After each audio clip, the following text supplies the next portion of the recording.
Don't you forget about me. It's BBC Radio Leicester. It's 25 minutes to 10. Ben Jackson with you here on BBC Radio Leicester. Now, we have spoken to my next guest many times, actually, because, I first bumped into him, 18 months ago? Something like that. Can't remember, really. But I was doing a recording with the Leicestershire's Chief Constable.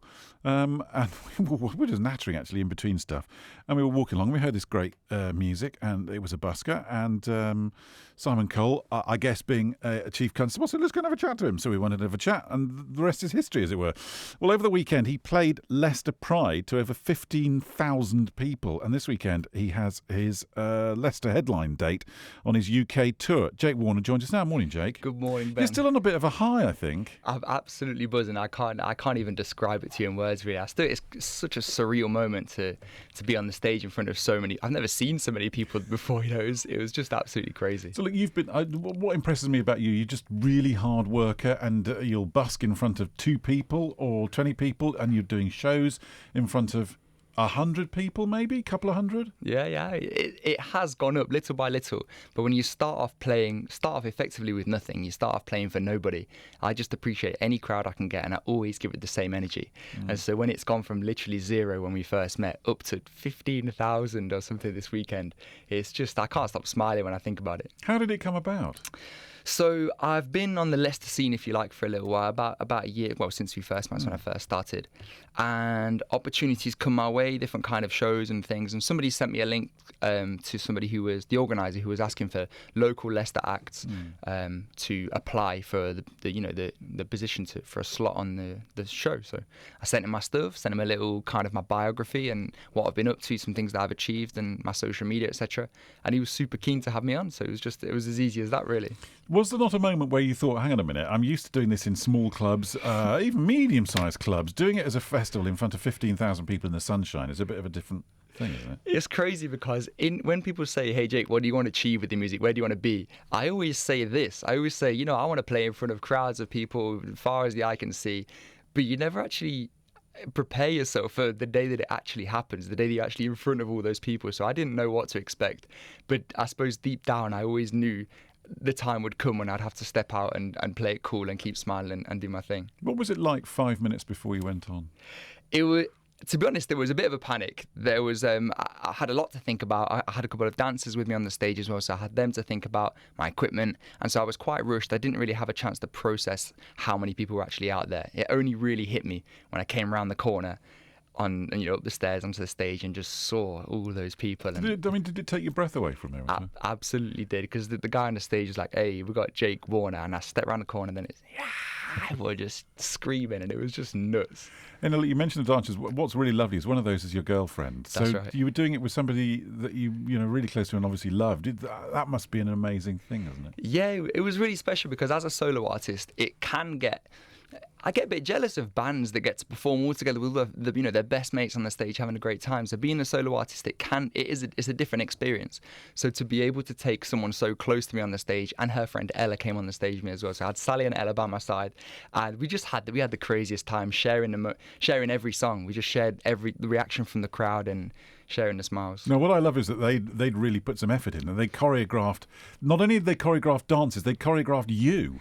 Yeah, to be fair, Sally did say to me, hey, I've got a dance move that I want you to do as part of one of the songs, and I'm not a dancer. And so I tried it, but then I said, no, let me just think about the words, don't give me any moves. But they completely independently choreographed their dances and left it to them. They did an incredible job. Because they're professional dancers. They are, yeah, that's what they do. They work in London in various cabaret clubs, on ships, on stages in the West End. They do all kinds of high-end jobs. But festivals only really come round for one period of the year. And I don't think they've had the opportunity to do a festival before. So it was a crazy thing to share. So it was a big deal for them too? Absolutely. I think it was a first for us all.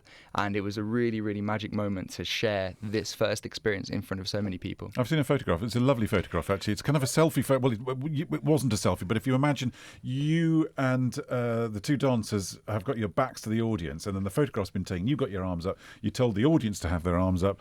they're obviously listening and engaged because they're doing that. That's an incredible shot. Yeah, so we just spent the last 15, 20 minutes performing, and they were kind of dancing. And so many of them already knew my songs. That was a really magic experience. But I had my cameraman, Dan Needham, who'd been filming the whole thing. And I was so high off the moment, I forgot to get a picture with the crowd. And he said, Jake, turn around, let's get this picture. And I was like, I was so glad we did, because it's an incredible picture. Now, that's interesting that people knew your work already. Because you played one cover, I think, didn't you? Yeah, I did intend to play more covers. I'd planned more, but because they were running a little bit behind, we had to cut my set slightly shorter than expected. But the girls had already choreographed for my original music, and I didn't want to cut that out. So I only played one cover in the middle. And I wasn't expecting anyone to sing along, but I've released 3 songs on Spotify, iTunes, etc. And so many people knew the words. I wasn't expecting it at all. Because that, as a solo artist, to see that coming back at you is amazing. Yeah, it's like I said, it's what every artist dreams of when you first start. People to be singing back your songs, and it's happening so quickly. I just can't process it. So what next?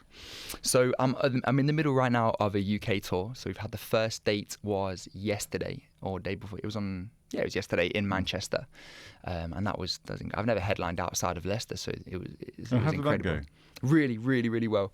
We went down and we had a small team of people that I know in the area, of like kind of friends, to help me on the merch stand, on security, and kind of organising the people. Yeah, we've got T-shirts and hoodies and lanyards. We've got all kinds of things that we're doing there. It's a proper real production that we're doing. I had 2 support acts, Lula and Brad O'Neill, that supported the show with me. It was magic, so I can't wait to do it 4 more times around the country. And you did like your homecoming gig at the Cookie. When is that? So the next show, the second date on my tour, is on Sunday. Sunday the 8th of September, which coincidentally is my birthday as well. Come on. So it'll be a magic show, and that's the second date. And then we're going to Glasgow, Liverpool and London to finish off the tour. Jake, best of luck, and we'll no doubt speak again soon, but I think what you're doing is amazing. If people want to follow you on social media, and I recommend that they do, how do they find you? So on everywhere social is Jake Warner Music, and if you want to come down to the show, it's on Sunday at the Cookie in the evening. You can get tickets from skiddle.com. And on the door, presumably. And on the door, of course, yeah. Unless you're sold out, which I hope you are. Jake, thanks ever so much. Good luck. Thank you so much for having me.